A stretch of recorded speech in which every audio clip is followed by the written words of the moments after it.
Listen to The Mark of Zorro by Johnston McCulley, Level A2, Oxford, Reading University, Part 2. You will find Part 1 in the description. Lolita ran up to him.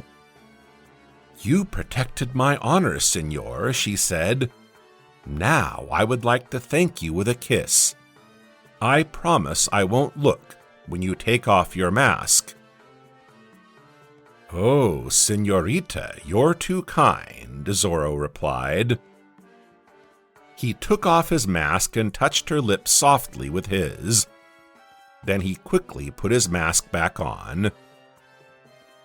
"My love for you is enormous," he exclaimed.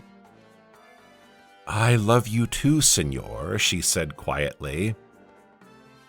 "But what about your father? What about Don Diego? Oh, what hope do we have?"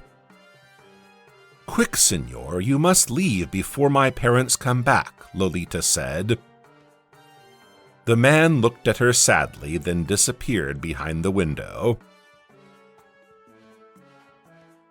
8. Captain Ramon walked nervously around his study. He was very angry. "Lolita refused me," he thought, "and that criminal threw me out of the house like a dog. They must pay for that." Then he had an idea. He sat down at his desk to write a letter to the governor. "Your Excellency," it said, "I must report some very important information to you. Yesterday, the Polito family had dinner with Signor Zorro at their country house. I think they are helping him with his crimes. Please tell me what I should do next." Before sending the letter, he made a copy of it and put it in his desk drawer. At the same time, Zorro was riding up to the fort. He left his horse in a little forest next to the fort and walked quietly to Ramon's window. He saw the man sitting at the desk reading a letter. At once he jumped into the room and pointed his gun at the captain. "Don't move," he said in a quiet voice. "What's this letter in your hand? Let me read it." The captain gave him the letter. Zorro read it quickly, then walked up to the desk. He held the paper over a candle until it burned completely. More world-famous books that you can read, listen to, and learn new words from in the Ewa app. There are so many genres for all levels. Check for yourself. appewa.com.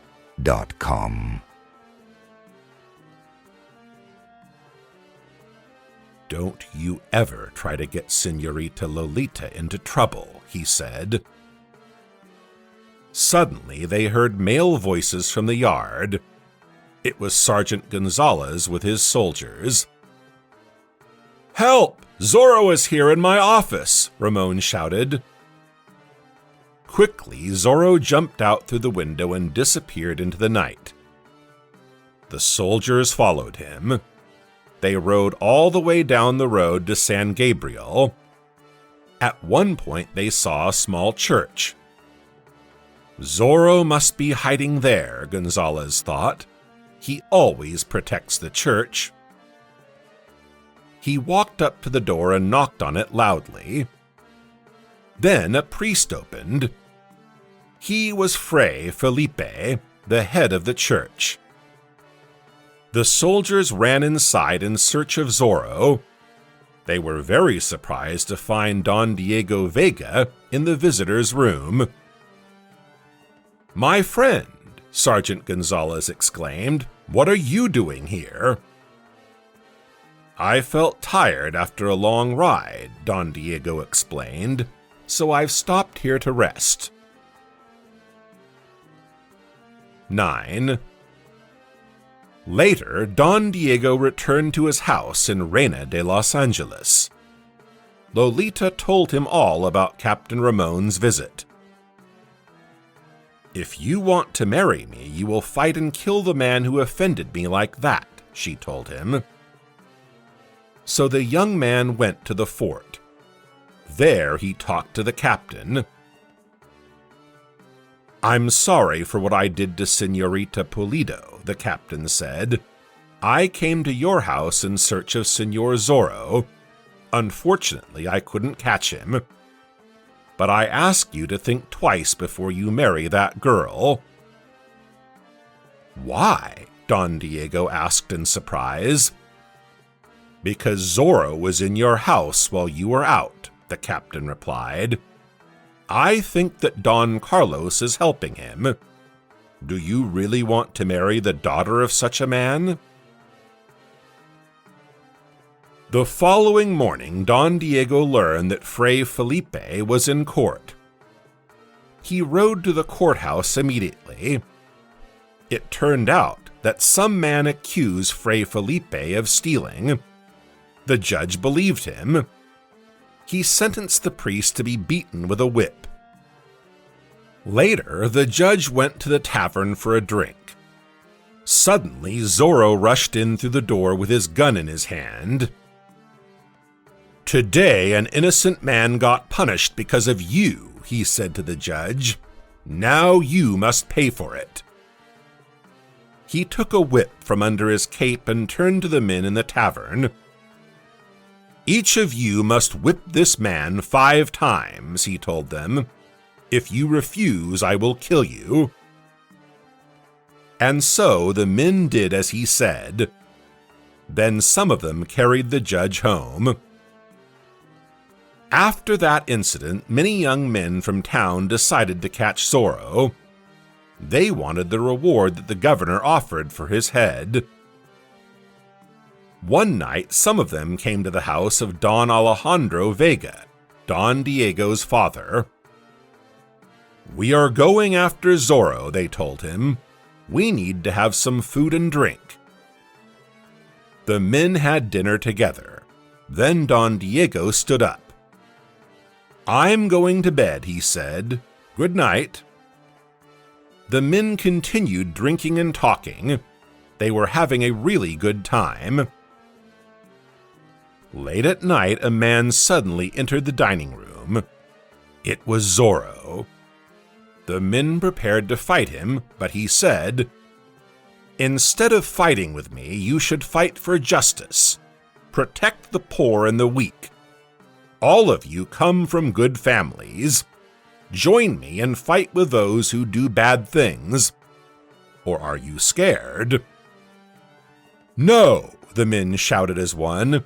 "Never. But what should we do first?" "I'll give you a sign when the time comes," Zorro said, and left.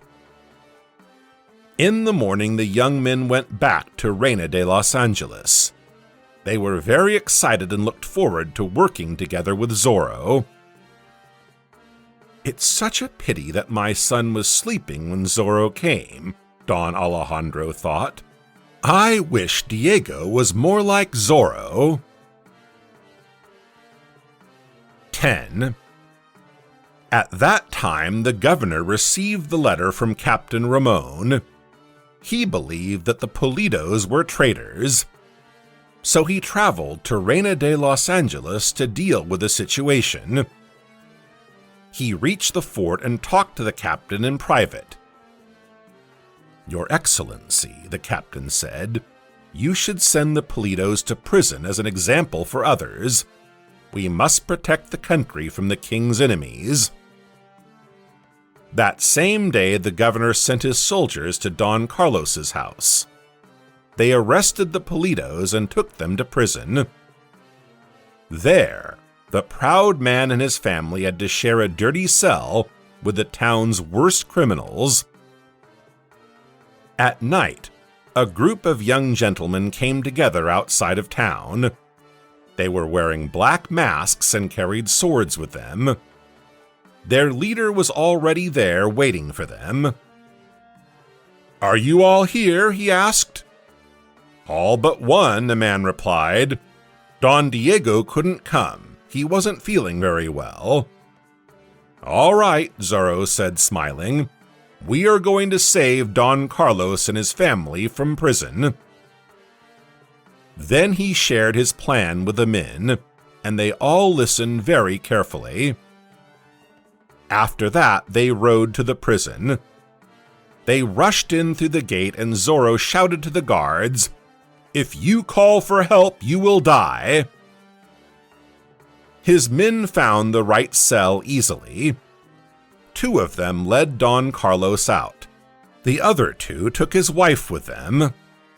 Zorro took Lolita by the hand and said, "Don't worry, you are safe with me." "Yes," she replied softly, "I know." They walked out of the prison and got on his horse together. At that moment they heard men's shouts behind their backs. Those were the soldiers of Sergeant Gonzalez and Captain Ramon. The men in black masks raced toward the highway, leaving the soldiers behind. When they reached the road, they split into 3 groups, following their leader's plan. One group took Don Carlos to a nearby village to hide him in the house of a native. Another took his wife to the Politos' country house. Zorro took Lolita to the house of Fray Felipe. "I'll contact you soon," he said to the priest quickly, and rode away. 11.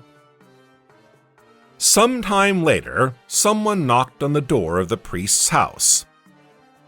"Who's there?" he asked. "Sergeant Gonzalez," the visitor replied, and ordered, "Open up." The priest told Lolita to hide and went to open the door. "I know that Senor Zorro has left Senorita Polito here," the sergeant said with a smile. He ordered his soldiers to search the room. Then he noticed some animal skins lying in the corner. He walked closer to them. Suddenly, Lolita jumped out from behind them. She had a sharp knife in her hand. "Don't move or I'll kill myself," she cried. "I'm sure that the governor won't like it." "Be careful," the sergeant exclaimed. "If you don't want to get into trouble, you will stay here and wait until I ride away," Lolita went on.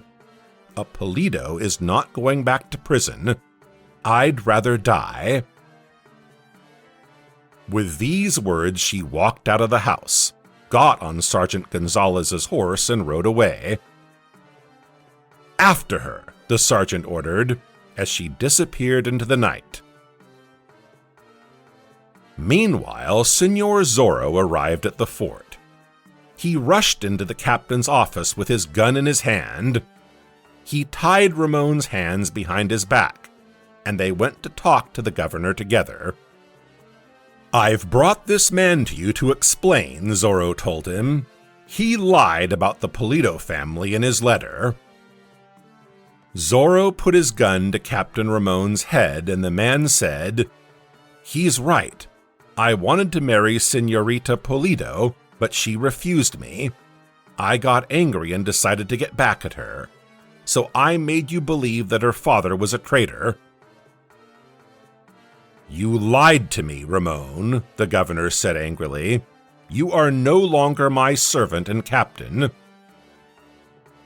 "Before I leave, senor, I must do something else," Zorro said, and looked at Ramon. "You offended Lolita, and I will never forget that. Your shoulder is well now, so fight me." Ramon was very angry. Zorro untied his hands and the 2 fought. Ramon's movements were wild and dangerous. Zorro's were clever and careful. At one point, Ramon nearly reached Zorro's face with his sword, but the man jumped back. At once, his sword made 3 quick cuts through the air. A bloody letter Z appeared on Ramon's face. Then Zorro ran his sword through his heart, and Ramon fell to the floor. He was dead. 12. Zorro went outside. The sun was already rising. Sergeant Gonzalez's soldiers were coming back. They failed to catch any of the Politos. Then they finally noticed Zorro. He jumped on his horse and rushed away. The soldiers followed him. Suddenly, Zorro saw a rider coming closer to him from the side.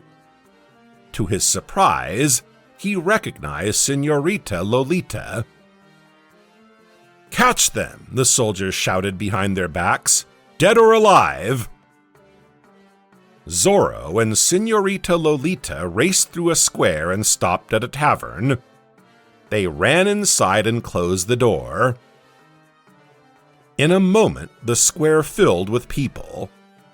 They were the soldiers, the governor, Sergeant Gonzalez, and some important gentlemen from town, including Don Alejandro Vega. The soldiers were trying to break down the tavern door. "If this is the end," Lolita said to Zorro, "then I'm happy to die together with you." Suddenly, a group of young men rode into the square. They were Zorro's followers. "Stop!" one of them shouted. The governor looked at the strange crowd in surprise. "We come from noble families," the man went on. "Listen to us. The Politos were innocent, and so was Señor Zorro. All he did was fight for justice and help the poor." The governor looked at Don Alejandro confusedly. "You can believe them," the man said. "Please return to San Francisco de Anís safely. We'll take care of South California." "All right," the governor said. "Then I forgive Señor Zorro and the Polito family." Zorro and Lolita heard the happy news and walked out of the tavern holding hands. "Show your face," Sergeant Gonzalez ordered. The man took off his black mask. He was Don Diego Vega. "But how?" Don Alejandro cried in surprise. "My son!" "Yes," Don Diego said. "When I was 15, I saw that the governor's men were rude to the poor and hurt natives, so I decided to fight with them. I learned how to use a sword and ride a horse. Then, I decided to become a different man, Zorro. I started wearing a mask." "Ha!" Sergeant Gonzalez exclaimed. "It was very hard to be both Don Diego and Zorro," Don Diego went on. "I had to pretend that I wasn't interested in anything because I was afraid to give away my secret.